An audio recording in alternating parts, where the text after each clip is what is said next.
Baby Driver is one of my most anticipated films of the summer. It's directed by the one, the only Edgar Wright. If you guys aren't familiar with Edgar Wright's work, he's done films like Attack of the Block and Scott Pilgrim vs. the World and Shaun of the Dead. I mean, this guy has a catalog of really impressive shit. This film stars Ansel Elgort, Jamie Foxx, John Hamm, Kevin Spacey, Lily James, and some hot chick named Ilza Gutierrez, I think is her name. Ansel Elgort plays Baby, the title character, and Baby in this film is a professional driver for a gang of criminals led by Kevin Spacey. Yeah, he's in some kind of debt to Kevin Spacey. He hasn't paid it off yet, and so that's why he has to drive them around on these really odd jobs and these bank heists and stuff like that. So while he's in the midst of this really dangerous criminal life, he meets a girl, because that's what always happens. He meets a girl played by Lily James. They begin a romance, and after that, things get kind of complicated. She accidentally gets swept up into his criminal life, and then Baby has to make some decisions about how he wants his life to go. I only had 3 words walking out of the theater in this one. Kevin Spacey couldn't have said it any better. That's my baby.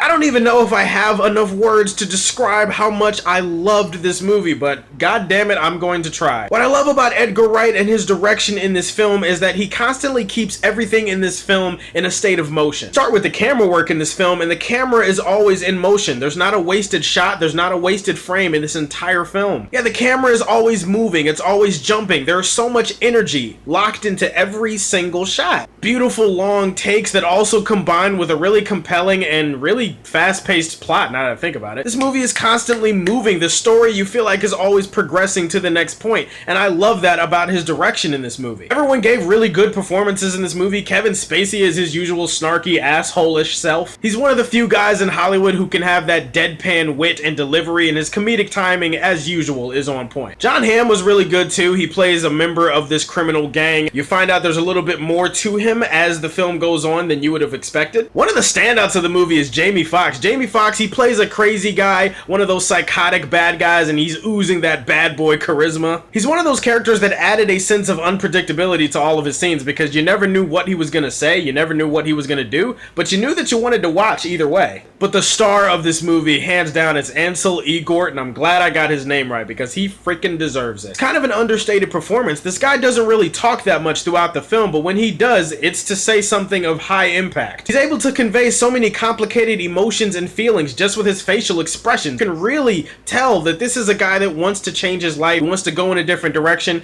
and you can tell that he really cares about the girl that he runs into, obviously. I really like the relationship between Baby and Lily James's character in this movie. It was kind of cute, it was kind of adorable. Now, normally, cute and adorable doesn't really get me out of the bed, unless the woman has like a Hello Kitty tattoo right above her vag or something, but other than that, no, I don't really do cute and adorable. But hey, I gotta call a spade, man. That's the only way you can describe their relationship in this movie. Oh, by the way, the music in this movie, awesome. I don't think this is a stretch, but one of the best soundtracks for a film that I've heard in years. Hands down the best soundtrack of 2017, bar none. The music in this movie was a living, breathing thing. It added so much to every scene. I love the sound editing and the way it mixed with the music to tie into something happening in a particular scene, where a character is saying something or a character is doing something, and then the lyrics of the song actually match what they're doing in time. I love the fact that the music had its own personality. That was really awesome. The car chases and the stunt sequences are some of the best that these eyes have ever seen on film. There are